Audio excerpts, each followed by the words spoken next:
মন যদি গোবিন্দ চরণে রেখে দেওয়া যায়, দেহ যদি সংসারে রেখে দেওয়া যায়, তাহলে সেই ব্যক্তি বলবে যে আমি সংসার করছি। তা না হলে সবাই একটাই কথা বলবে, মা আমি সেজেছি বাবা, কিন্তু সারের কিছু বুঝি নাই। তাহলে চলো আমরা যারা এই সংসার জীবনে নেমেছি কিছুক্ষণের জন্য, যারা যারা চলে গেছো তাদের কথা বাদ দাও, যারা যাবে পরবর্তীতে তাদের কথা বাদ দাও, যারা আছো এখন আপাতত আমাদের এই দেহগুলো সংসারে থাক, দেহগুলো তোমাদের গ্রামে থাক, আর আমাদের মনগুলো নিয়ে যাব সুরধনী গঙ্গার তীরে। কি মা যাচ্ছি তো? চলো। সত্যতে নারায়ণ, ত্রেতাতে রাম, তারপরে কৃষ্ণ, কলিতে হলো গৌরাঙ্গ। আর যেদিন আমার পৃথিবীর মাটিতে প্রভু আমার এলেন, সেদিন নবদ্বীপের একটা অবস্থা কেমন ছিল জানো? অগ জয় জয়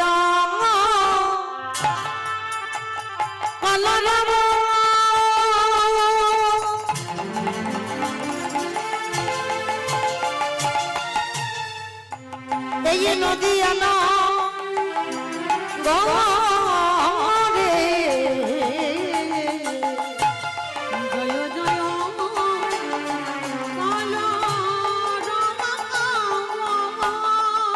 আস্তে মাইরা। কলরব মানে কি গো?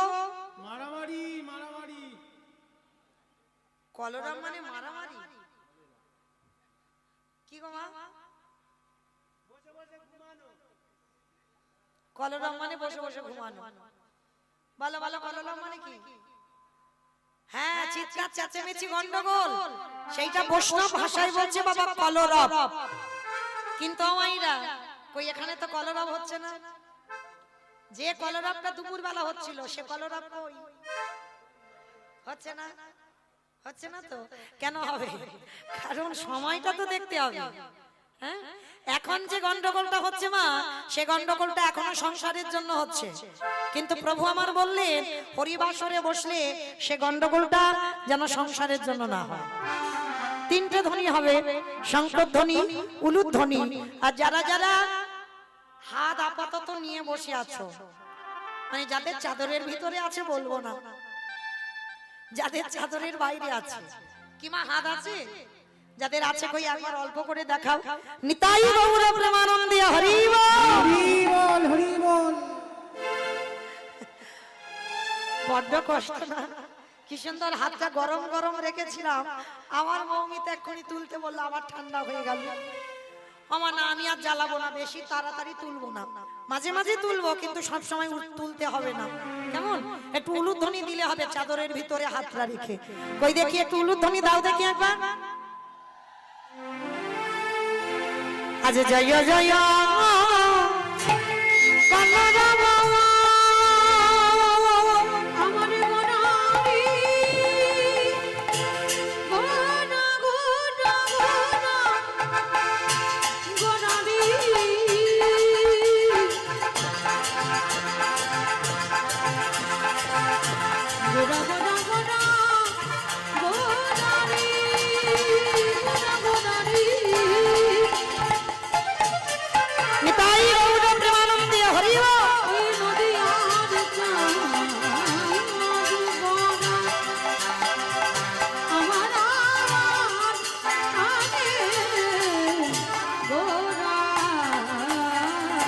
আহা জয় জয়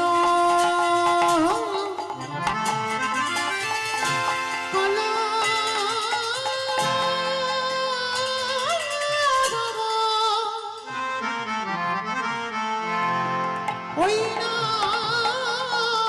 নদিয়ানা গরে অগজন মল ভিবি গোরা সচির উদরে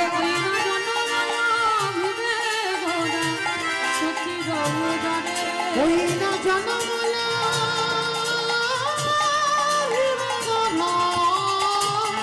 সচির উদরে আজ নদিয়াতে গৌ উদয় হলো।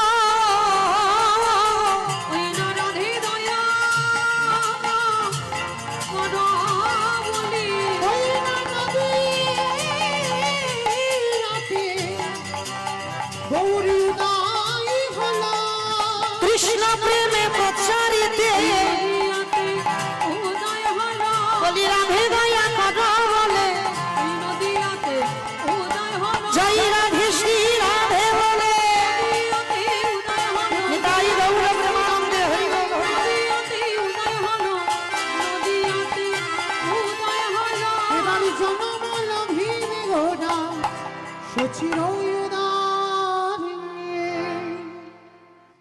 তাহলে নদিয়ার মাটিতে কৃষ্ণ গৌর হয়ে এলো মা, কিন্তু সত্যতে ভগবান বড় লোক হলো, ত্রেতাতে ভগবান বড় লোক হলো, দাপারি ভগবান বড় লোক হলো। কলিযুগের মাটিতে আমার সেই ভগবান কাঙাল হলো কেন? কি গো মায়েরা, কীর্তন তো আজকে নতুন শুনছো না, সবাই আমরা শুনছি বহু বছর ধরে যে ভগবান নারায়ণ হয়ে সিংহাসনে বসেছিল, যে ভগবান অযোধ্যায় 14 বছর বনবাসে কাটালো, তারপরে অযোধ্যার রাজা হলো, ভগবান বৃন্দাবনের রাজা হলো, মথুরার রাজা হলো, দ্বারকার রাজা হলো, সেই ভগবান কলিযুগের মাটিতে কাঙাল হলো কেন? ভগবান যদি মনে করতো বাবা তিনি রাজ সিংহাসনে বসতে পারতো না, ভগবান যদি মনে করতো তাহলে রাজ ঐশ্বর্য পরিধান করতে পারতো না। কি প্রয়োজন ছিল একটা বহির্বাস আর অন্তর্বাস পড়ে মস্তন মুন্ডন করে দিয়ে? এই যে রাত্রিটা আসছে মা পরশুদিন, মোটেও ভালো রাত নয়। বাঙালি তো খেতে ভালোবাসে। আমার কলিযুগের ভগবান সংসার ত্যাগ করেছে পৌষ সংক্রান্তিতে, যেদিন এই বাঙালি আমরা পিঠে খেতে ভালোবাসি, বাঙালি মানে খেতে ভালোবাসি। ভগবান সিদ্ধান্ত নিল এমন একটা দিনে যাব আমি, সেদিনে বাবা কেউ যেন ঘর থেকে না বেরোয়।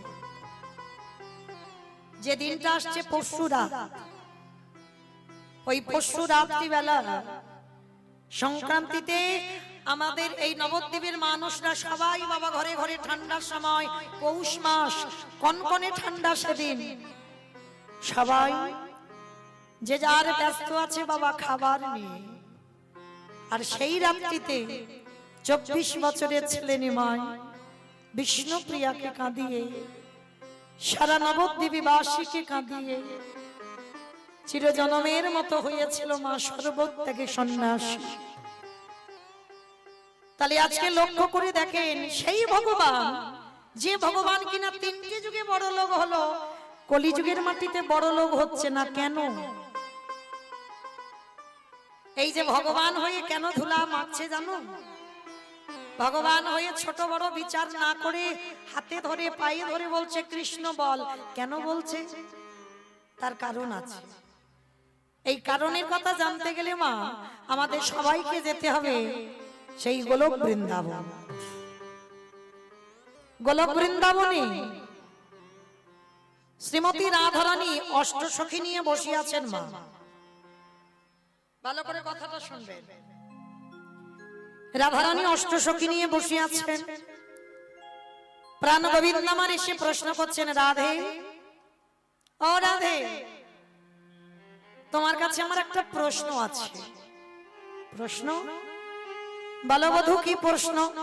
আচ্ছা রাধে, এই জগতে হাজার হাজার মানুষ, কোটি কোটি মানুষ, লাখ লাখ মানুষ আছে, সবাই আমায় ভালোবাসে, সবাই আমায় শ্রদ্ধা করে, সবাই আমার ভজন সাধনা করে, কিন্তু রাধে গো, তাদের হাজার হাজার ডাকে আমি একবারের জন্য সাড়া দিই না। কিন্তু রাধে, তুমি তোমার 8 জন সখী যদি একবার হা কৃষ্ণ প্রাণ গোবিন্দ বলে ডাকো, আমি পৃথিবীর যে প্রান্তে থাকি না কেন, আমি মন্ত্রপুত ফণির মতো আমি তোমার চরণে এসে হাজির দিই। বলতে পারবে রাধে তুমি আমায় কি দিয়ে ডাকো? কত সুন্দর প্রশ্নটা দেখেন বাবা। গোবিন্দ রাধারানীকে করছেন। এই যে আপনারা এত কষ্ট করে কীর্তন শুনছেন, আমি এত কষ্ট করে কীর্তন গাইছি, এই কতক্ষণ সময় আগেই তো এলাম, 4 ঘন্টা, আবার এই 4টে ঘন্টা, এই 24 ঘন্টার মধ্যে 8 ঘন্টা হয়ে গেল। গাই না বাবা, সত্যি বলছি গাই না।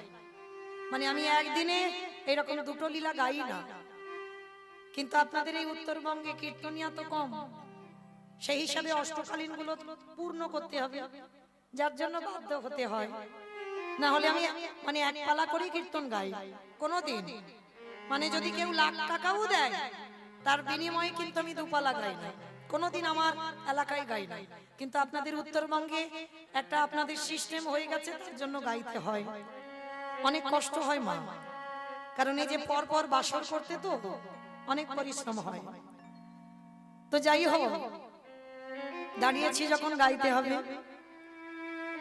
কিন্তু এই যে আপনারা এত কষ্ট করে বসে আছেন, শুধু আমার কষ্ট হচ্ছে বলে নয়, আপনারা বসে আছেন সারাদিন। এই এখন এত রাত কত বেজে গেল, অনেক অনেক ভক্তরা সারা রাত হয়তো থেকে যাবে, পরবর্তীতে রাসলীলা হবে, সেই রাসলীলা শ্রবণ করবে। তাহলে এই যে এত কষ্ট করি কেন? কৃপা পাবার জন্য। তাহলে আপনারা বসেছেন, আমি গাইছি, এই যে এত ভগবানকে ডাকি, এত ভগবানের জন্য কাঁদি। কই ভগবান তো কোনোদিন আমাদের সামনে এসে বলে না এত কষ্ট করে কেন কীর্তন গাইছিস, একবারও তো এসে বলে না কেন এত কষ্ট করে কীর্তন শুনছিস। কৃপা আমি তো করব। তাহলে এই যে আমরা এত ডাকি, ভগবান সাড়া দেয় না। আর আমার ওই যে মেয়েটা আমার গোবিন্দের বামে দাঁড়িয়ে আছে না, একবারও যদি কৃষ্ণ বলে, একবারও যদি প্রাণ গোবিন্দ বলে, একবারও যদি প্রাণ বধূ বলে, আমার গোবিন্দ পৃথিবীর যে প্রান্তে থাকুক না কেন পাগলের মতো ছুটে আসে। তা গোবিন্দ প্রশ্নটা করছে, বলো না রাধে, তুমি কি এমন জিনিস দিয়ে ডাকো যেটা দিয়ে ডাকলে আমি থাকতে পারি না? তুমি ডাকলে থাকতে পারি না, তোমার 8 জন সখী ডাকলে থাকতে পারি না, বলো না তোমরা যে বস্তুটা দিয়ে ডাকো সেটা কি?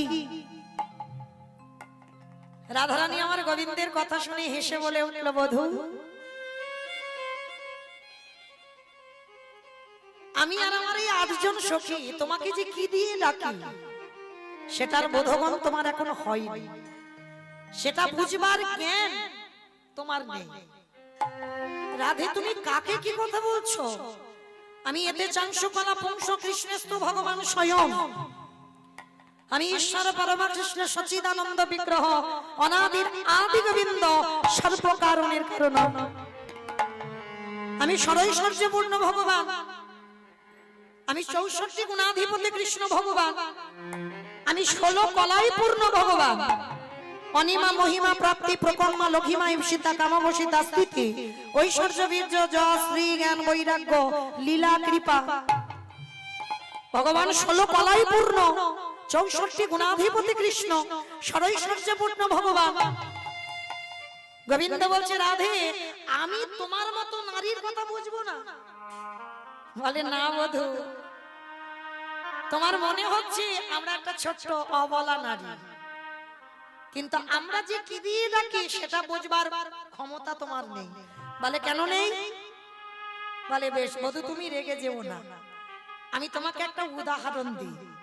মায়েরা ভালো করে যুক্তিটা শুনবেন, উদাহরণটা শুনবেন। এক ভিখারি প্রতিদিন বাবা নগরে নগরে ভিক্ষা করে, ভিক্ষা করতে করতে একটা 3 তলা অট্টালিকাতে গেছে, 3 তলা বাড়ি, পাথর সেটিং করা, চাকরির পেনশনের টাকা পায়। মানে বড় লোকটা এতই ধনী, সে বাবা কোনোদিন 3 তলা থেকে তাকে নিচের তলায় নামতে হয় না। মানে দাস দাসী কাজের লোক প্রচুর বাড়িতে আছে, টাকা পয়সার অভাব নেই তো, মানে কোনোদিন বড় লোকটা 3 তলা থেকে নিচের তলায় নামতে হয় না। একদিন একটা ভিখারি দরজার ধারে এসে ডাকছে, বাবু বাবু ভিক্ষা দেখি। সেদিনে বাবা নিচের তলাতে কেউ ছিল না, ভিখারিটা ডেকে যাচ্ছে, বড় লোকটা জানালা দিয়ে উঁকি মেরে দেখছে বাবা একটা ভিখারি দরজায় দাঁড়িয়ে আছে। তা জানালা দিয়ে বড় লোকটা ভিখারিকে বলছে, এই ভিখারি, এই আরে ভিখারি, তুই যে 5 বাড়ির দাঁড়ে দাঁড়ে যাস, 5 বাড়ির দাঁড়ে দাঁড়ে গিয়ে সরু মোটা আতপ চাল, সিদ্ধ চাল, যে কোনো রকমের চাল পাস, দেখা রে ভিখারি তোর এই চালের স্বাদটা কেমন রে? ভালো করে বাবা গভীর ভাবে ভাববেন। সকালবেলা বলে, দুপুরবেলা বলে গেছি বাবা, কীর্তন মানে নারকেল, একটু তলিয়ে যাবে। তা যেই না বলেছে যে ভিখারি তোর ভিক্ষা করা চালের স্বাদ কেমন রে, ভিখারিটা করজোর করে বলছে বাবা আমি তো দিনহীন পথের ভিখারি কাঙাল, আমার মুখে সাজে না, তুমি অনেক ধনী, কিন্তু কথাটা যখন জিজ্ঞেস করেছো আমি না বলে পারছি না, আমি বলবো বাবা একান্ত যদি তুমি আমার চালের স্বাদ বুঝতে চাও তোমাকে তো 3 তলার উপরে বসে থাকলে হবে না, 3 তলা থেকে নিচের তলায় নামো, আর নিচের তলায় নেমে আমার মতো দাঁড়িয়ে দাঁড়িয়ে ভিক্ষা করো, আর ভিক্ষা করে সরু মোটা আতপ চাল সিদ্ধ চাল পাও, সেগুলো নিজের হাতে রন্ধন করো, আর সেইটা নিজের হাতে রান্না করে যদি সেবা করতে পারো তাহলে বুঝবে তুমি এই ভিখারির চালের স্বাদটা কেমন। নিতাই গৌর প্রেমানন্দে হরি বল। কি গো মাইরা, আরো পরিষ্কার করে বলি, ধরো যারা একটু টাকা পয়সা জমাতে পেরেছো বা যারা চাকরিভূত করে তারা কি বাবা রেশনের চালের ভাত খায়? কি মা খাবে? এই গলা থেকে এদিকে যাবেই না, মোটা মোটা চাল, রেশনের চালের একটা পাশ হয়, সেই গন্ধটা নাকে নিলে বাবা তাদের আর খাওয়া হয় না। কেন? ওটা পয়সা আছে বলে মনে হয়, অর্থ যদি না থাকতো ওটা মনে হতো না। টাকা থাকলেই বাজার থেকে সরু সরু চাল কিনে এনে খাবে, রেশনের চাল যদি পাও সেগুলো দিয়ে দেবে নয় বিক্রি করে দেবে। কিন্তু যে মানুষটা সরু চালের ভাত খায় সেই মানুষটা যদি হঠাৎ জিজ্ঞেস করে কোনো একজন ভিখারিকে বা যারা রেশনের চালের ভাত খায় তাদেরকে যদি জিজ্ঞেস করে আরে আয় তোরা যে ওই রেশন থেকে চালটা নিয়ে এসে খাস, আরে এই চালের স্বাদটা কেমন রে, কি বাবা উত্তরটা কেমন হবে? তুমি রেশনের চালের ভাত খাও, রেশনের চালের ভাত খেলে তুমি বুঝতে পারবে যে এই চালের স্বাদটা কেমন, আর যদি খেতে না পারো তাহলে বুঝবে কি করে এই রেশনের চালের স্বাদটা কেমন? অমাইরা আমার কথাটা কি বুঝতে পেরেছো?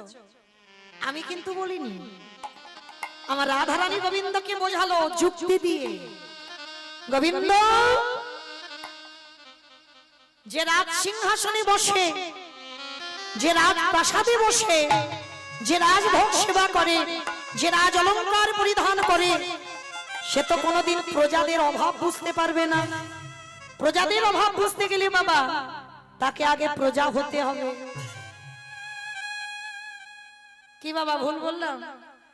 যে দেশের নেতা হবে বাবা টাকার গরম আছে, তুমি টাকার গরমে অনেক অনেক কথা বলে যাচ্ছ ভাই, কিন্তু আগে প্রজা হয়ে দেখো, আগে তোমাকে প্রজা হতে হবে, তারপরে তুমি বুঝতে পারবে।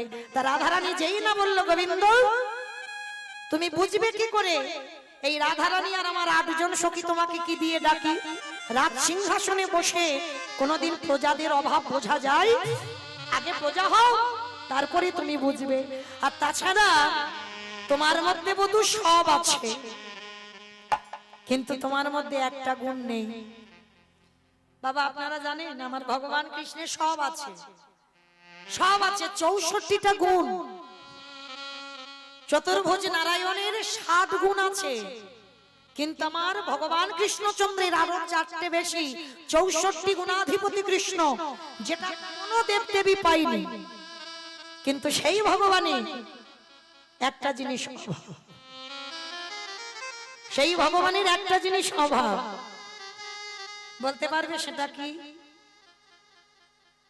পারবে মা বলতে? পারবে না। আচ্ছা ওটা বলতে হবে না, আগে বলো তো আমার ভগবানের কাছে সবথেকে প্রিয় কি?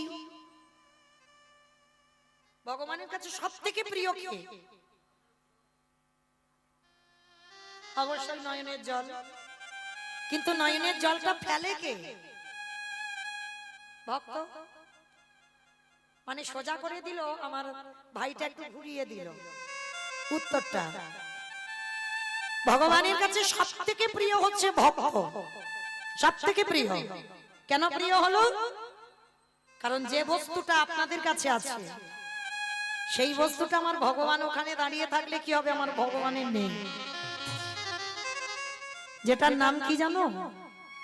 যেটার নাম হলো বাবা ভক্তি। যে ভক্তির জন্য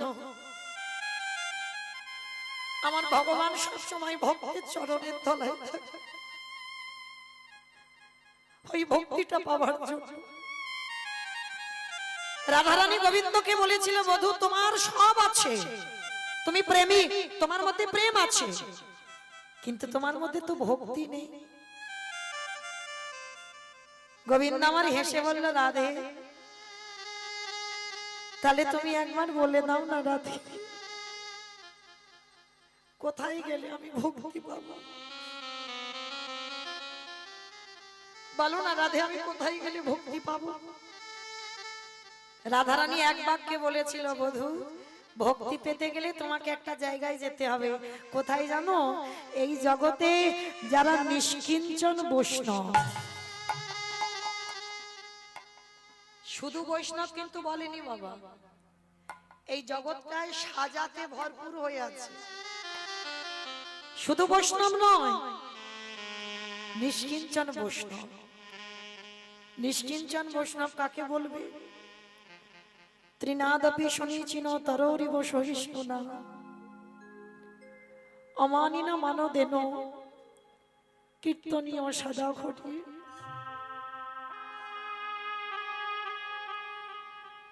বৈষ্ণবতা অর্জন করতে গেলে মা, সবার প্রথমে তোমাকে ঘাসের মতো নরম হতে হবে। দেখবেন বাবা, আপনারা এই যে বসে আছেন মাঠে, হয়তো নিচে ঘাস আছে, ঘাসের উপরে বসে আছে, ভক্তরা ঘাসকে মারিয়ে চলে যাচ্ছে। একবারের জন্য কিন্তু ঘাস মাথা তুলে বলে না, হ্যাঁ গো আমি ছোট, কিন্তু ছোট হলেও আমিও তো তোমাদের অক্সিজেন দিই, তাহলে কিসের জন্য আমাকে মারিয়ে মারিয়ে চলে যাচ্ছ? ঘাস মাথা তুলে কথা বলে না। যদি ভক্ত হয়েছো বাবা, সবার আগে মনে রেখো, তোমার হৃদয়টা যেন ঘাসের মতো নরম হয়। যেমন দেখবেন বাবা, গাছপালা দাঁড়িয়ে আছে, তোমার ক্ষতি করছে না, তবু আমরা এমন মূর্খ জি, আমরা গাছের ডালপালাগুলো ছিটে ছিটে দিই। কোন মানুষ অসুস্থ হলে বাবা, তার 1 ঘন্টার অক্সিজেনের দাম কত? গাছ আমাদের অক্সিজেন দেয়, তবু কিন্তু গাছের ডালপালা ছিটে দিই। বড় বড় গাছ দাঁড়িয়ে আছে বাবা, এই ঠান্ডার সময় বলে না যে আমার গায়ে কিছু জড়িয়ে দাও। গাছ বলে না বৃষ্টি হচ্ছে আমার একটু ছাতা দিয়ে দাও। গাছ বলে না রোদের সময় আমার ছাতা দাও। কেন? গাছেদের থেকে শিক্ষা পেতে হবে বাবা। বৈষ্ণব যদি হয়েছ, ভক্ত যদি হয়েছ, গাছের মতো সহিষ্ণুতা অর্জন করো। যে গাছ অক্সিজেন দিচ্ছে বাবা, তথাপিও সেই বড় বড় গাছ কেটে দিয়ে আমরা কত ফার্নিচার, খাট, আলমারি তৈরি করে নিচ্ছি নিজেদের সুখের জন্য, তাদের কথা কিন্তু ভাবছি না। তাহলে গাছের মতো সহিষ্ণুতা হও, ঘাসের মতো তৃণ হয়ে যাও, অমানিনাকে মান দিতে শেখো। সমাজ যাকে ঘৃণা করে, সমাজ যাকে নোংরা বলে, সমাজ যাকে বাজে লোক বলে, তুমি যদি ভক্ত হয়েছ, যাকে সমাজে মান দেয় না কেউ, ছোট জাত, নিচু জাত বলে, তুমি যদি ভক্ত হও, অমানিনাকে মান দিতে শেখো। যাকে কেউ মান দেয় না তাকে তুমি মান দেবে, তাকে তুমি সম্মান দেবে। এটাই হবে বৈষ্ণবের প্রথম কাজ। কোন ব্যক্তি, তুমি অন্যায় করনি, কোন ব্যক্তি যদি এক গালে চড় বসিয়ে দেয়, তুমি আর একটা গাল বাড়িয়ে দাও, তবেই তুমি ভগবানের চরণের দাস হতে পারবে। রাধে গো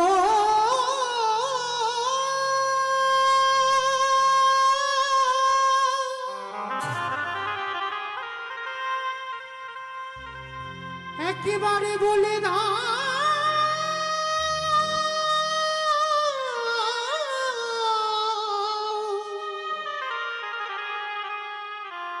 আমি কোথা গেলে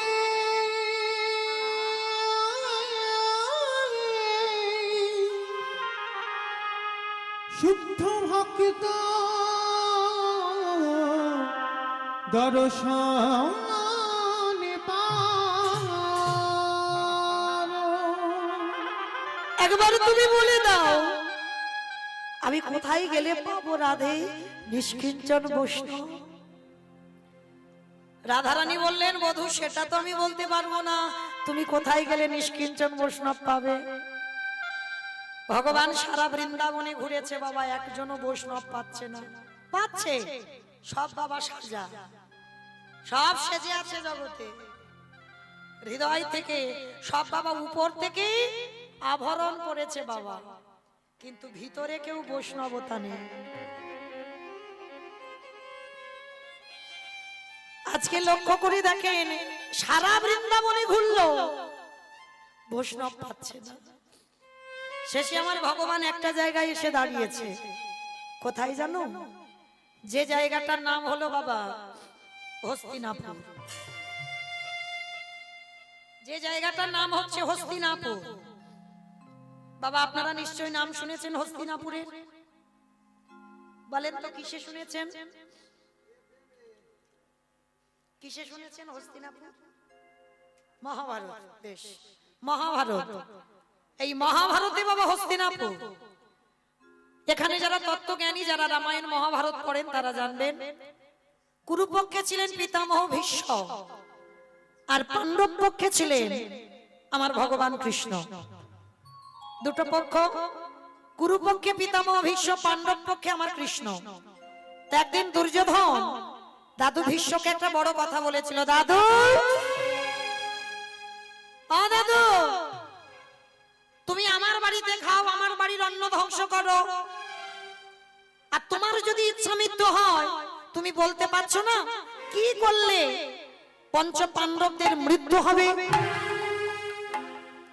ভালো করে শুনবেন মা, জায়গাটা বড় মজার ব্যাপার। তা যেই না দুর্যোধন পিতামহ ভীষ্মকে কথাটা বলেছে না, পিতামহ ভীষ্ম বলে উঠল, দুর্যোধন তোমার বাড়িতে একটু আমি অন্ন সেবা করি বলে তুমি এত বড় কথা বললে যে আমি তোমার বাড়ির অন্ন ধ্বংস করি? বেশ, তবে শোনো দুর্যোধন, আজ রাত 12টার সময় আমি ধ্যানাযোগে বসবো, আর ওই রাত 12টার সময় তোমার স্ত্রীকে তুমি আমার কাছে একটু পাঠিয়ে দিও, কারণ আমি যখন ধ্যানে বসবো তোমার স্ত্রীর মাথায় হাত রেখে আমি বর দিয়ে দেব। বাবা এই কথাটা শুনলে কান্না আনন্দ হয়, আনন্দে গদগদ হয়ে দুর্যোধন যাচ্ছে স্ত্রী ভানুমতির কাছে। ভানু, ভানু গো এইদিকে এসো, এদিকে এসো, দেরি করো না, এক্ষুনি যেতে হবে তোমাকে আমার দাদুর কাছে। জানো আমাদের দাদু ভীষ্ম বলেছে রাত 12টার সময় ধ্যানাযোগে বসবি, আর ওই রাত 12টার সময় তুমি একবার দাদুর কাছে যাবে। যেই না দুর্যোধন তার স্ত্রীকে কথাটা বলেছে, ভানুমতি শোনার মাত্র চমকে, ও বাবা, হ্যাঁ গো তোমার কি মাথায় বুদ্ধি শুদ্ধি কিছু নেই? তোমার দাদু সংসার করেনি, তোমার দাদু আইবুড়ো দাদু, আর যে দাদু বিয়ে থা করেনি রাত 12টার সময় যৌবন বয়সের নাত বউকে যেতে বলছে, আর তুমি এমন মূর্খ তুমি আমাকে রাত 12টার সময় তোমার দাদুর ঘরে পাঠাচ্ছ? আমি তো যাবই না, তোমার যাবার দরকার হয়তো তুমি তোমার দাদুর কাছে যাও। হাই হাই হাই হাই, কিছুতেই তো ভানুমতি রাজি হচ্ছে না। 12টায় যাবার কথা, ঘড়ির কাঁটা বেঁধে গেছে বাবা রাত 11টা, 11:30। 12টায় দাদু ধ্যানে বসবে, ভানুমতি যাবে না, জেদ ধরে বসে আছে তোমার আইবুড়ো দাদুর কাছে যাব না, আমি যৌবন বয়সের নাত বউ, আমি যাব তোমার ওই বিয়ে করেনি ওই দাদুর কাছে, আমি যাব না। ভানুমতি যেতে রাজি হচ্ছে না, আর এদিকে ভগবান মনে মনে ভাবছে এই তো সুযোগ, হরি বল, এই সুযোগে আমাকে একটা কাজ গোছাতে হবে। বলে কি কাজ? 12টায় দাদু ধ্যানে বসবে, 11:30 হয়ে গেছে, আর একটু দেরি আছে। বলে দাঁড়াও, এইবার রাত 11টা বাজবো, 11:30 হতে যাচ্ছে, আর ওই রাত্রিবেলা আমার ভগবান তাড়াতাড়ি করে একটা জায়গায় গিয়ে দাঁড়িয়েছে। আচ্ছা মায়েরা, এই যে আজকের ভানুমতি যাবে না, ভীষ্মের ঘরে যে যাবে না, এই কথাটা দুর্যোধন জানে আর দুর্যোধনের স্ত্রী জানে। আর জগতে কেউ জানতে পারে? বেশ, কৃষ্ণ ও বেটা তো সর্বঘাটের কাঁঠালি কলা, সব জেনে বসে আছে। ওই যে বলে না, এই আমরা না ভগবানের কাছে গিয়ে মানত করি, দরকার লাগে না। তিনি যদি অন্তর্যামী হন, ভক্তের অন্তরের ভিতরে বাবা কি চলছে সে বেটা আগে থেকে জেনে বসে আছে, কিছু বলতে লাগে না। তাই এবার রাত 11:30 হয়ে গেছে, ভগবান গিয়ে দাঁড়িয়েছে সখীর দরজায়। আচ্ছা মা, মহাভারতে কৃষ্ণ সখী কাকে বলতো? রাধারানী। কেন মহাভারতে রাধারানী আসবে কেন? দ্রৌপদী, ভগবান দ্রৌপদীকেই সখী বলে ডাকতো, আর দ্রৌপদী আমার ভগবানকে সখাই বলে ডাকতো। রাত 11:30টার সময় ভগবান দ্রৌপদীর ঘরে গিয়ে ডাকছে, সখী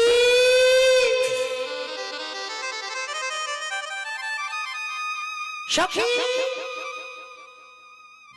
যেই না সখী বলে ডেকেছে, সঙ্গে সঙ্গে বাবা দ্রৌপদীর ঘুমটা ভেঙে গেছে।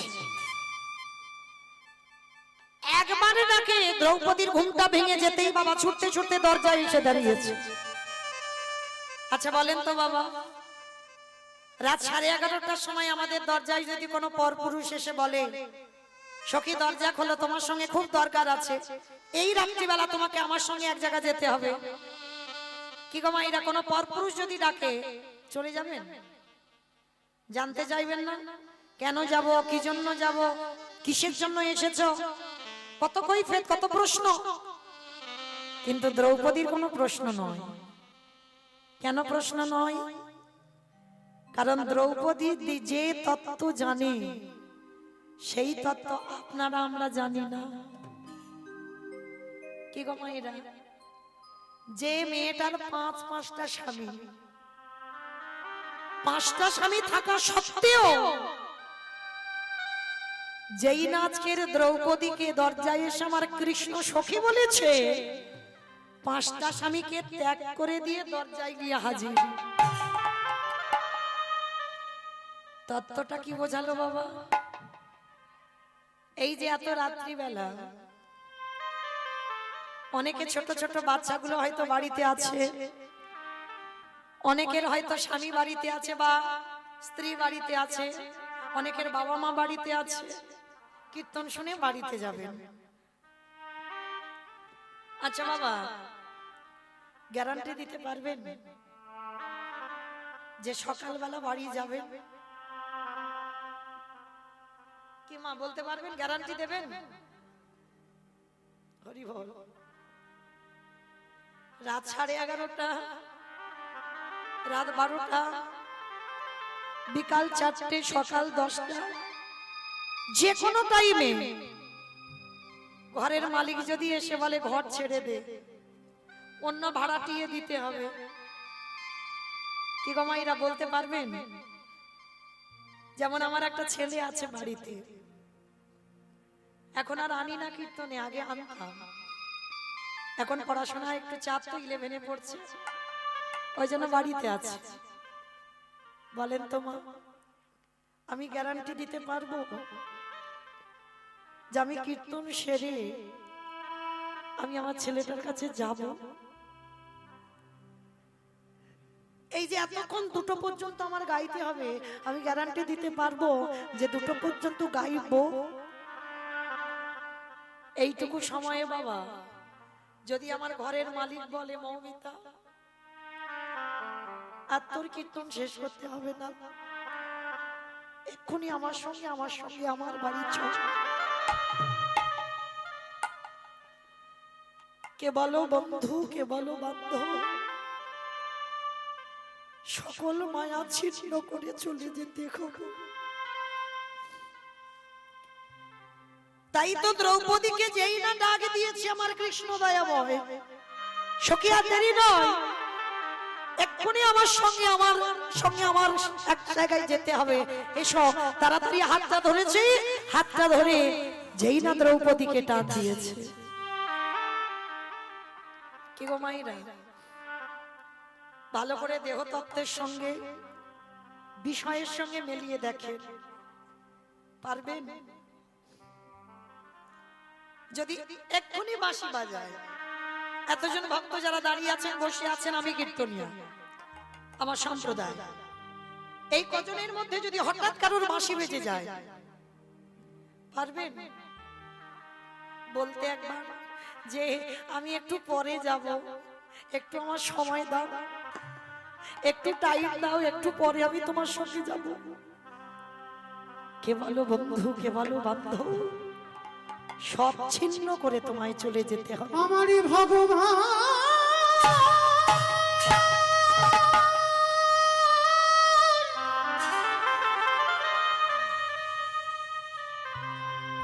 যেদিন নাম ধরে বাঁশি বাজায়,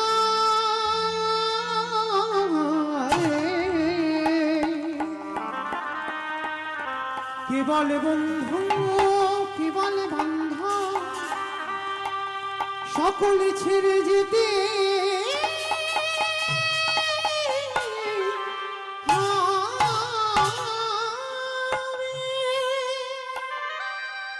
তাই সময় থাকতে থাকতে মনে রেখো মা, এই সংসারের মায়া ত্যাগ করে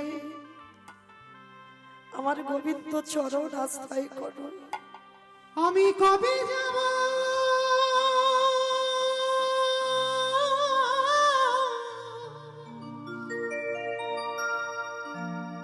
বিষয় ছেড়ে, হরি বল, হরি বল। ওই মধুর বৃন্দাবন,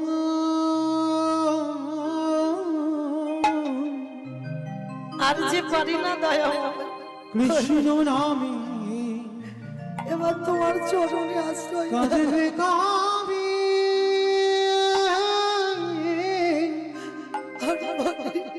আমার পোড়া মন। আমি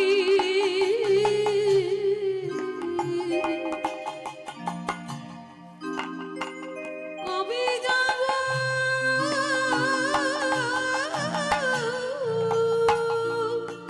এই সংসারে কিছু নেই বাবা, দিতে পারবে তো ভালো, দিতে পারবে না ভালো।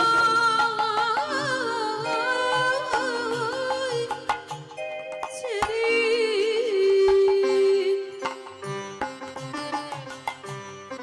ওই মধুর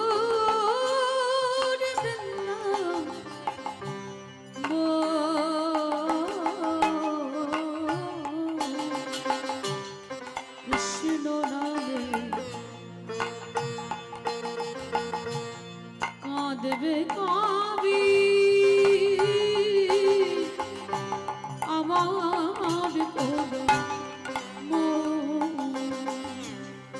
ওরে কৃষ্ণ নামে নামাবলি পড়ব কবে গাই, ওই কৃষ্ণ নামে নামাবলি নিতাই গৌর প্রেমানন্দে হরি বল, হরি বল। কবে গাই, ওরে কবে আমি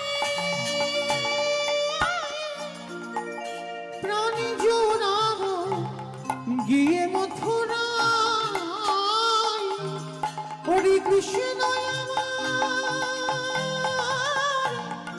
জীবন মরো, ওই কৃষ্ণ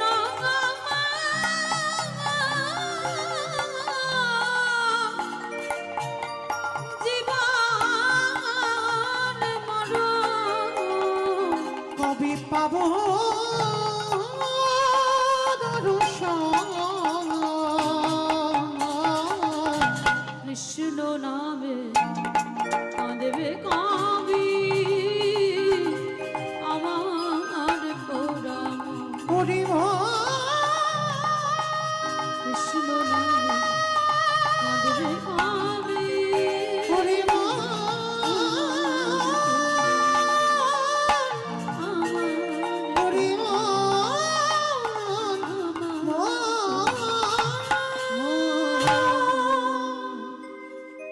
ভগবান দ্রৌপদীর হাতটা ধরেছে, হাতটা ধরে টানতে টানতে নিয়ে যাচ্ছে, বলছে শোনো সখী, তুমি মাথার ঘোমটাটা একটু টেনে দেবে, আর এমন ভাবে কথা বলবে, তুমি কথা বলবে না, কথা বলছে ভানুমতি, কণ্ঠের সুরটা ভানুমতির মতো করবে। আর একটা কথা, আমি যে তোমায় পাঠাচ্ছি আমার নামটা তুমি বলবে না, কেমন? ঠিক আছে সখা, তুমি যখন বারণ করছো বলবো না। এইবার সখীর হাতটা ধরে নিয়ে যাচ্ছে, নিয়ে যেতে যেতে বাবা ওই জুতোর একটা আওয়াজ হয় না, খট খট খট খট আওয়াজ হচ্ছে, আর যখনই জুতোর ওই খটখট আওয়াজ হচ্ছে না, আমার ভগবান বলে উঠলেন, সখী দরজা ধারে তোমার জুতো জোড়া একটু খুলে দাও। আর জুতো জোড়া খুলে তুমি খালি পায়ে দাদুর ঘরে যাও। দ্রৌপদী বললেন, ঠিক আছে সখা, আমি জুতো জোড়া দরজার ধারে খুলছি, তবে দেখো তুমি আমার জুতো দুটো মুনে এখানে বসে থেকো, দেখবে যেন আমার জুতো দুটো কেউ নিয়ে চলে না যায়। যেই না কথাটা বলেছে আমার ভগবান চমকে উঠেছে, এ কেমন ভক্ত! আমি ভগবান জানি, জেনেও আমার কাছে জুতোর দায়িত্ব দিচ্ছে, তাহলে তো দেখতে হয়। আমার রাধারানী আমার কাছে আমাকে প্রশ্ন করেছিল যে তোমাকে নিষ্কিঞ্চন বৈষ্ণবের চরণ ধুলা নিতে হবে, তাহলে তো দেখতে হয় ভক্ত কিনা। দ্রৌপদী প্রবেশ করেছে দাদুর ঘরে, আর যখনই দাদুর ঘরে প্রবেশ করেছে না, এদিকে বাবা ভগবান কি করেছে, আড়ালে গিয়ে দ্রৌপদীর জুতো জোড়া কৃষ্ণই আমার হাতে লইল। যেই না দ্রৌপদী দাদুর ঘরে প্রবেশ করেছে, ওই জুতো জোড়া হাতে লইয়ে আমার কৃষ্ণ দয়াময়,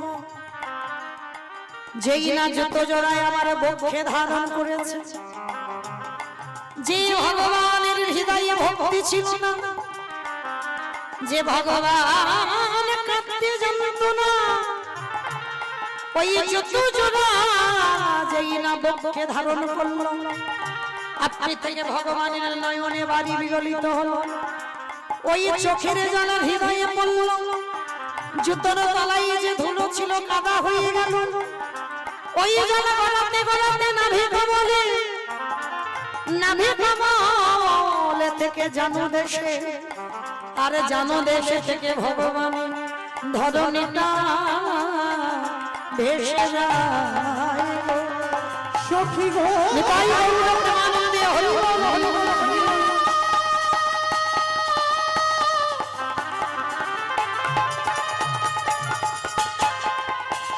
কি জগতে সবাই আমায় ভালোবাসে বটে, কিন্তু তোমার মতো করি আমায় কেউ না কিনা। ভগবান আমার যেই না জুতোটা ধরেছে, এদিকে বাবা দ্রৌপদী আড়াল থেকে দেখতে পাচ্ছে কৃষ্ণ জুতোটা ধরে কাঁদছে। যেই না বলে দেখেছে জুতো ধরে কাঁদছে, দ্রৌপদী দেখে বলে উঠলো, সখা এইটা তুমি কি করছো?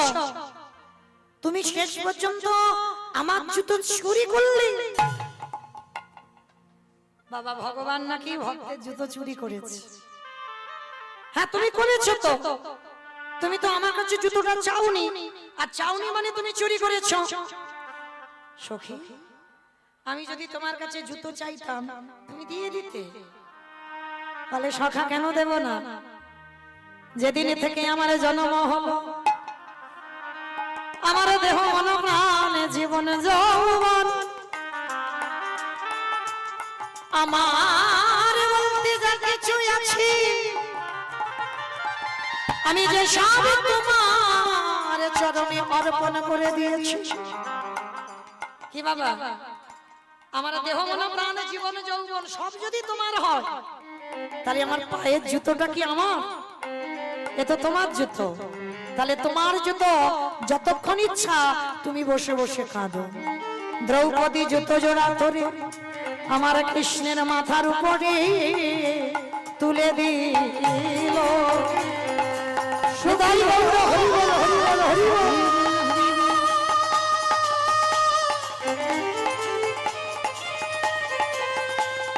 এ কেমন ভক্ত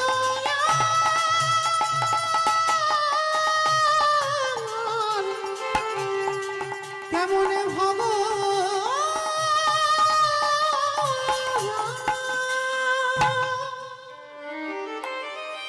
আজকে যেই না দ্রৌপদী জুতোটা তুলে দিল, ভগবান পাগলের মতো কাঁদছে।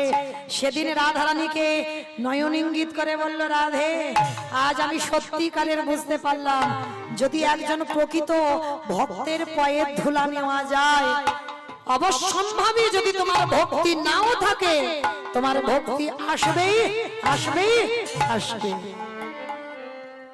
এইবার দ্রৌপদী প্রবেশ করলো দাদুর ঘরে, দাদু ধ্যানস্থ।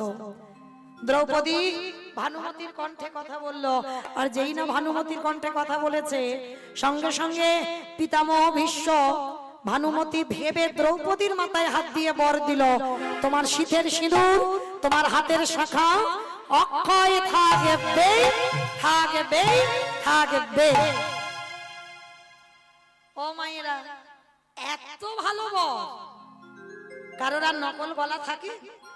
দ্রৌপদী আনন্দে গদগদ হয়ে বাবা একেবারে লাফ দিয়ে উঠেছে। আর যেই না লাফ দিয়ে উঠেছে, সঙ্গে সঙ্গে ভীষ্মের ধ্যান ভেঙে গেছে, চমকে উঠে, একই দ্রৌপদী, এখানে তো তোমার আসবার কথা নয়, এখানে আসবার কথা ছিল দুর্যোধনের স্ত্রী ভানুমতি। সত্যি করে বলো, তোমাকে কে পাঠিয়েছে? আর দেখবেন মা, গোয়েন্দা না হলে চুরি ডাকাতি হয় না, আপনারা জানেন তো? না জানেন না? গোয়েন্দাগিরি লাগবে বাবা, তবে চুরি হবে, তবে ডাকাতি হবে। মানে যে গোয়েন্দাগিরি করে বাবা, সে ভালো করে জানে কোথায় সোনা আছে আর কোথায় টাকা আছে।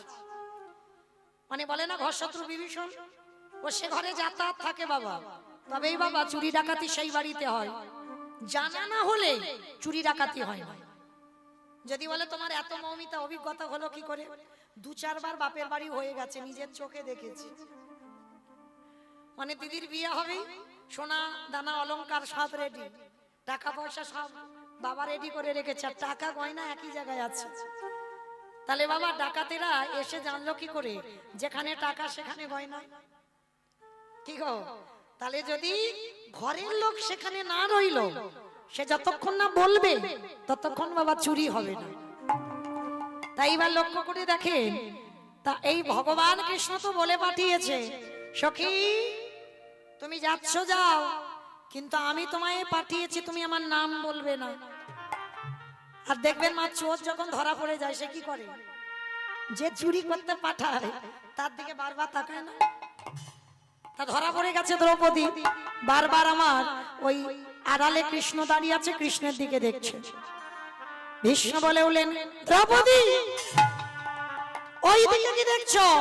তুমি আমার দিকে তাকিয়ে বলো, তোমাকে কে পাঠিয়েছে? আবার আমার কৃষ্ণের দিকে আড়ালে দেখে, আবার ওই দিকে দেখে, তুমি আমার দিকে চেয়ে বলো কে তোমারে পাঠিয়েছে? ভীষ্মের বিবেকে যেন বলে উঠল, একেবারে ভালো করে চেয়ে দেখো, কে তোমার দরজার ধারে দাঁড়াইয়ে আছে। যোগী যারে যোগে পায় না, মনে জানে মনে পায় না, অগধানি জানে ধানে পায় না। সেই কৃষ্ণ এসে দাঁড়াইছে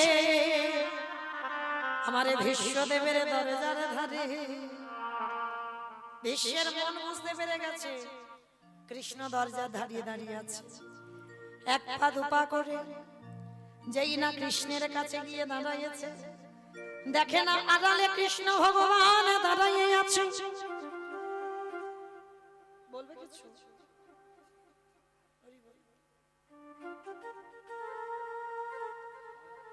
নিতাই গৌর প্রেমানন্দে হরি বল হরি বল হরি বল। বিশ্ব কি আমার কৃষ্ণকে জানাচ্ছে, কৃষ্ণ ও কৃষ্ণ, দরজা তো খোলাই ছিল, তা তুমি কিসের জন্য দ্রৌপদীকে পাঠালে? তুমি ঘরের ভিতরে গেলে না কেন? ভগবান মৃদু হেসে বললেন, ভীষ্মদেব, আমি সবার দরজার ধারে দাঁড়াইয়ে আছি। আমাইরা কোন দরজা? ইট বালি সিমেন্টে গাঁথা দরজা নয়, এই যে দেহ দরজা, দেহ ঘর। বাম দিকে হাত দিয়ে দেখেন সবাই একটা ধবধব আওয়াজ হচ্ছে, হরি বল হরি বল। ওটাই তো আমার পরমাত্মা রূপী ভগবান। ওকে ভীষ্মদেব গো, একেবারে ভালো করে চেয়ে দেখো, আমি তোমার ঘরে যেতে পারতাম, কিন্তু এখনো তুমি ডাকার মতো ডাকো নাই।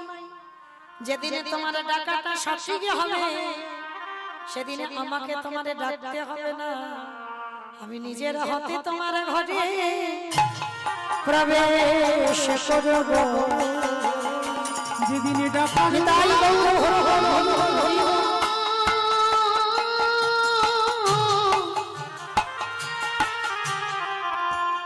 যেদিন ডাকার মতো আমায় ডাকিতে পারিবে, সেদিন নিজে তোমার ঘরে প্রবেশ করব। ভীষ্ম বলল, কৃষ্ণ রে, আজ যেমন ভাবে আমার দরজার ধারে দাঁড়াইয়া রইলি, ওরে কথা দে কৃষ্ণ, যেদিন আমার নিদানের সময় হবে, যেদিন আমি মনে করব আমার ইচ্ছা নিত্য এমনি করে দরজা দাঁড়াইয়ে থাকবি। হরি বল হরি বল হরি বল। নিদানের সময় হবে, সেদিন এমনি করে দাঁড়ায়ে থাকবি। আস্তে। তাহলে মাইরা যেদিন ভীষ্ম মনে করলো তার ইচ্ছা মৃত্যু মনে করলে মরবে, সেদিন আমার ভগবান সরসজ্জার পাশে দাঁড়িয়েছিল। সরসজ্জার পাশে দাঁড়িয়ে বললেন, ভীষ্ম বলো তুমি আমার কোন রূপে দেখতে চাও? বৃন্দাবনের কৃষ্ণ রূপে, না মথুরার কৃষ্ণ রূপে, না দ্বারকার কৃষ্ণ রূপে? ভীষ্ম কাঁদে আরে বলে, কৃষ্ণ রে, আমি বৃন্দাবনের কৃষ্ণ রূপে দেখতে চাই না, আমি মথুরার কৃষ্ণ রূপে দেখতে চাই না, আমি দ্বারকার কৃষ্ণ রূপে দেখতে চাই না।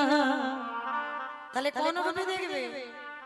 কৃষ্ণ একান্ত যদি দেখাতে চাস, ওই যে কুরুক্ষেত্রের রণাঙ্গনে অর্জুনের সারথি হয়ে যেমন দাঁড়াইয়াছিলিস, তুই ঘোড়ার লাগামে ধরে তুই নিচে বসে দাঁড়াইয়াছিলিস, অর্জুনকে উপরে বসাইয়ে লাগলি। দেখে কি মনে হলো জানিস? প্রতিটা যুগে যুগে আমার ভগবানের চরণ তলে আমার ভক্ত বসে বসে কাঁদে। কুরুক্ষেত্রের রণাঙ্গনে দেখে কি মনে হলো জানিস? ভগবানে ধরে ভক্তের পায়ে। আমি ওই রূপে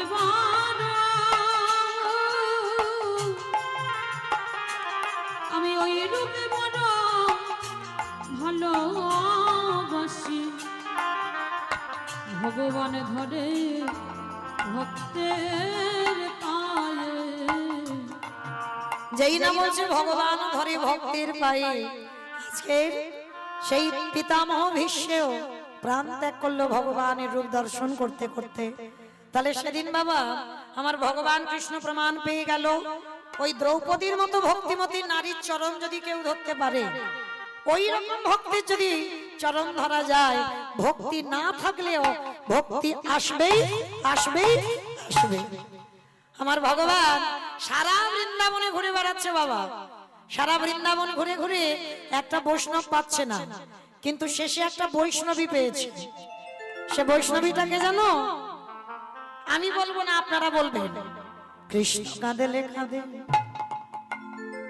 যে জন কৃষ্ণ হাসলে সেও হাসে, যাদের কৃষ্ণময় জগৎ তিনি হলেন কৃষ্ণকান্তা শিরোমণি। কৃষ্ণকান্তা শিরোমণি, রমণী রমণী রতনমণি, মহাভাব স্বরূপিণী, ভুজঙ্গহারা ভুজঙ্গিনী, কৃষ্ণ প্রেমে সায়রের মরালিনী, গাম্ভীর্যশালিনী। আমার বলো তো ও মেয়েটাকে? বাহ, রাধে গো নিতাই গৌর প্রেমানন্দে, হরি বল হরি বল হরি বল।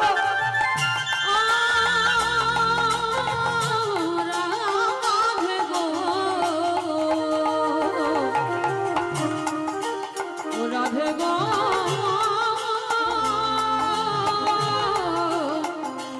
রাধে গো। যেই না আমার প্রাণ গোবিন্দ আমার রাধারানীর চরণ ধুলাটা নিয়েছে, আমার সঙ্গে সঙ্গে পরিবর্তন হয়ে গেল। কিরকম পরিবর্তন জানো? কালো ছিল ফর্সা হলো, কালো ছিল ফর্সা হলো, মূর্খ ছিল পণ্ডিত হলো, মূর্খ ছিল পণ্ডিত হলো, বাঁকা ছিল সোজা হলো, বাঁকা ছিল সোজা হলো, চোরে ছিল সাধু হলো, চোরি ছিল সাধু হলো, চুল ছিল নাড়া হলো। কি গো মাইরা, এগুলো হয়েছে তো? কালো ছিল ফর্সা হলো, চোর ছিল সাধু হলো, বাঁকা ছিল সোজা হলো। ভগবান মনে মনে ভাবছে, হায় হায় হায় হায়, এদের অবস্থা দেখো। এসেছে ব্রজের বাঁকা কালো শাখা দিকে, আমাদের সোনার নদিয়া। এসেছে ব্রজের বাঁকা, এসেছে ব্রজের বাঁকা, কালো শাখা দেয়া আমাদের সোনার নদিয়া।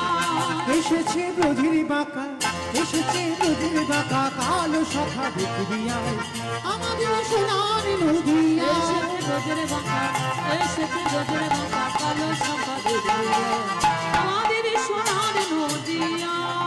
ওতারে কালো বদন নাই, আমারে কালো বদন নাই, কালো বদন নাই, আমারে কালো বদন নাই। রাই অঙ্গে অঙ্গ দিয়ে গৌর হলো তাই। রাই অঙ্গে অঙ্গ দিয়ে গৌর হলো তাই। আই গো তোরা দেখে যা,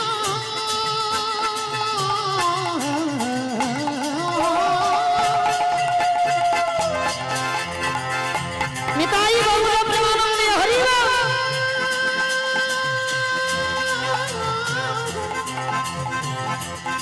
দেখে যা,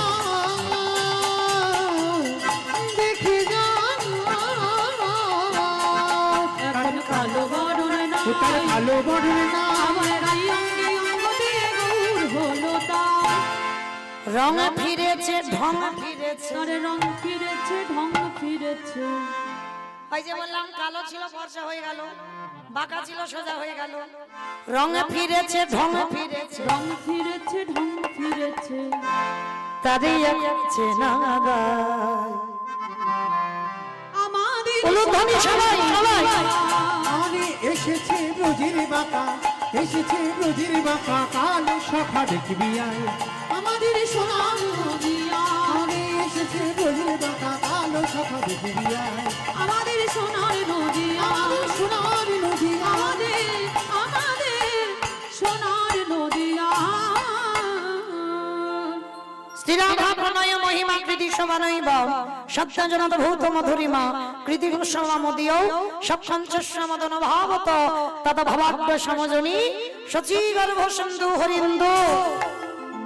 সেই গোবিন্দের গো শ্রীমতী রাধারানীর রানী আজকে নবদ্বীপের মাটিতে গোরা নাম নিয়ে অবতীর্ণ হলেন।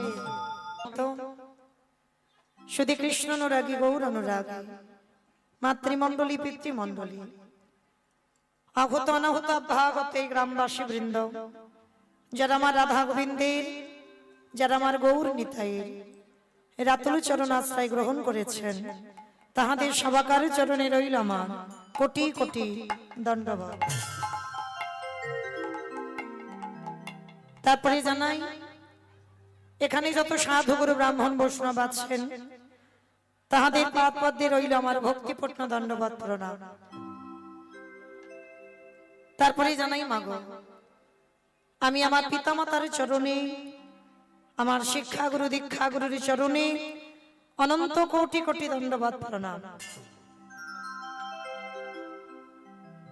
তারপরে যাদের কথা না বললে বাবা সব থেকে বড় ভুল হবে, সব থেকে বড় অপরাধ হবে, যে দাদা ভাইদের উদ্যোগে, যে ভাইদের প্রচেষ্টায় আজকের মহতী নাম যজ্ঞানুষ্ঠান, আমার মতো অধম কীর্তনিয়া মৌমিতা ঘোষ, আমি আমার সম্প্রদায়ের তরফ থেকে সর্বাগ্যে তাদের চরণে জানালাম ভক্তিপূর্ণ দণ্ডবত প্রণাম। তবে বাবা আমার কোনো পাতকিটি নেই, বৈষ্ণব দর্শন শাস্ত্র সে যে প্রগাঢ় সমুদ্রবত, সেই সমুদ্র মধ্যে যে তত্ত্বরূপ রত্নটা লুকানো আছে, আমার পক্ষে একটা অনুপযুক্ত ডুবুরির সম্ভব নয়।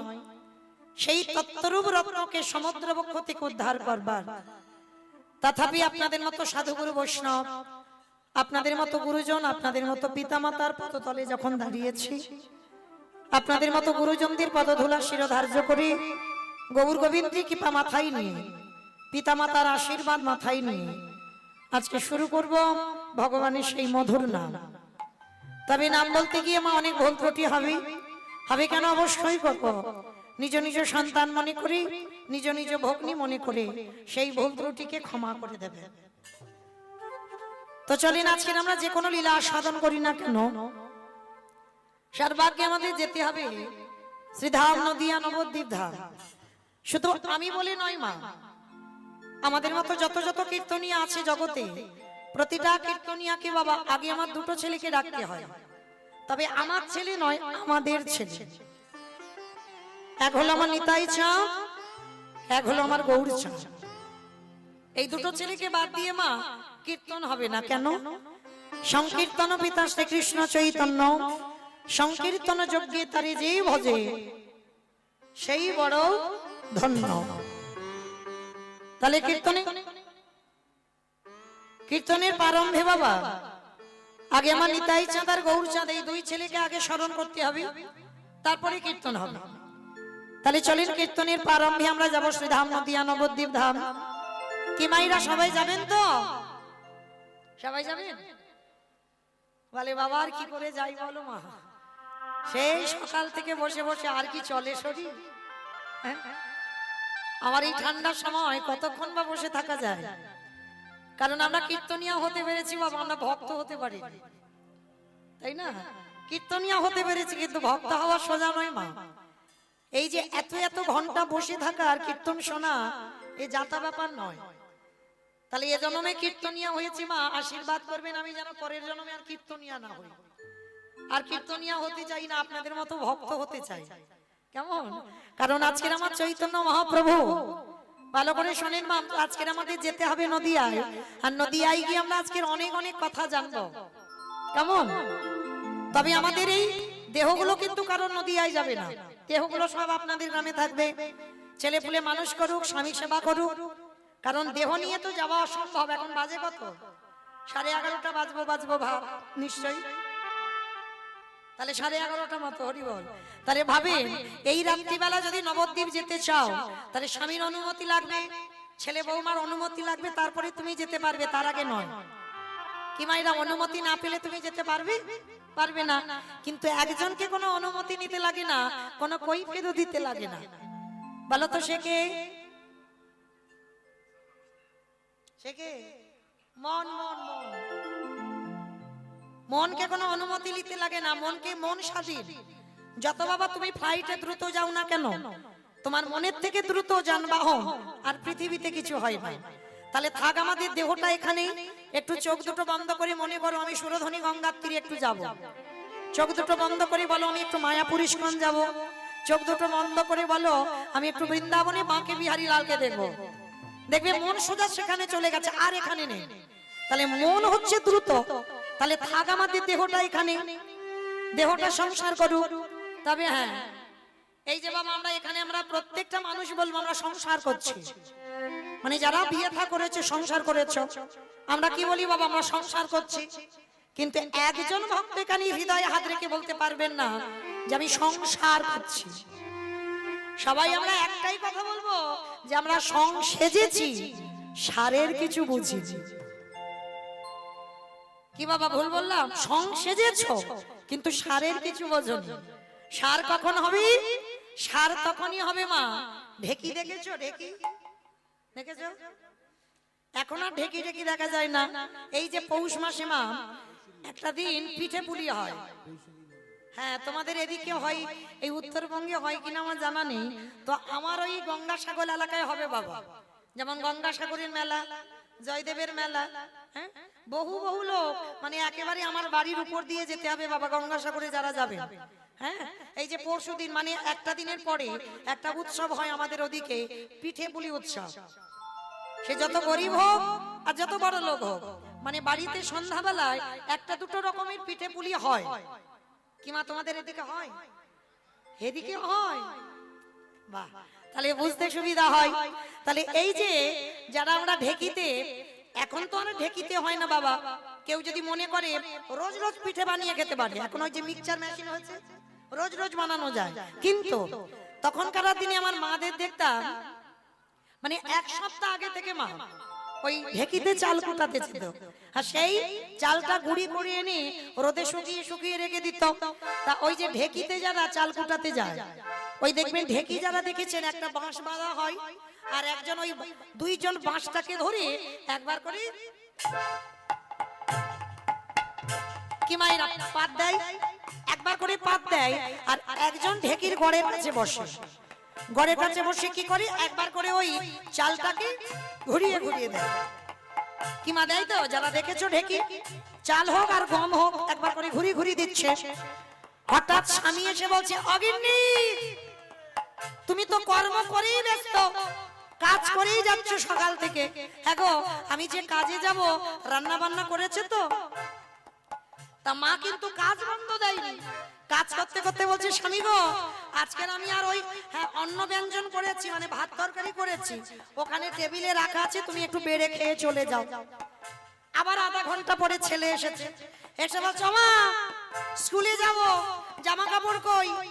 বলে বাবা আজকের আমি একটু কাজে ব্যস্ত, ওই আল্লাতে গোছানো আছে, একটু পরে তুই চলে যা। এতগুলো কথা বলছে মা, ভালো করে বিচার করে বলবেন। স্বামী এসে কথা বললো, ছেলে এসে কথা বললো, মা কর্ম করে যাচ্ছে। আচ্ছা বলো তো মায়ের মনটা কোথায় আছে? মন ফোনের দিকে থাকবে কেন? কোথায় আছে? ঢেকির গড়ের দিকে, মানে ওই যে ঢেকিটা এসে পড়ছিল না গড়ে, ঢেকির গড়ের দিকে মনটা ছিল। তাহলে তত্ত্বটা কি বুঝলাম বাবা? কি বোঝা গেল তত্ত্বটা? ওই ঢেকির গড় সমান গোবিন্দ চরণ।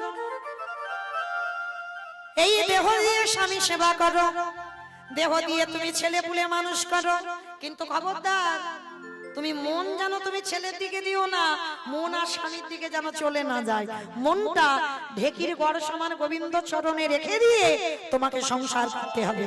তাহলে এই পৃথিবীর মাটিতে যে জন ঢেকির গড় সমান গোবিন্দ চরণে মনে রেখে দেহটা স্বামী সেবাই দিয়ে, দেহটা সন্তানকে দিয়ে যে জন সংসার করতে পারে, তারই অচিরে কৃষ্ণ প্রাপ্তি হয় গো।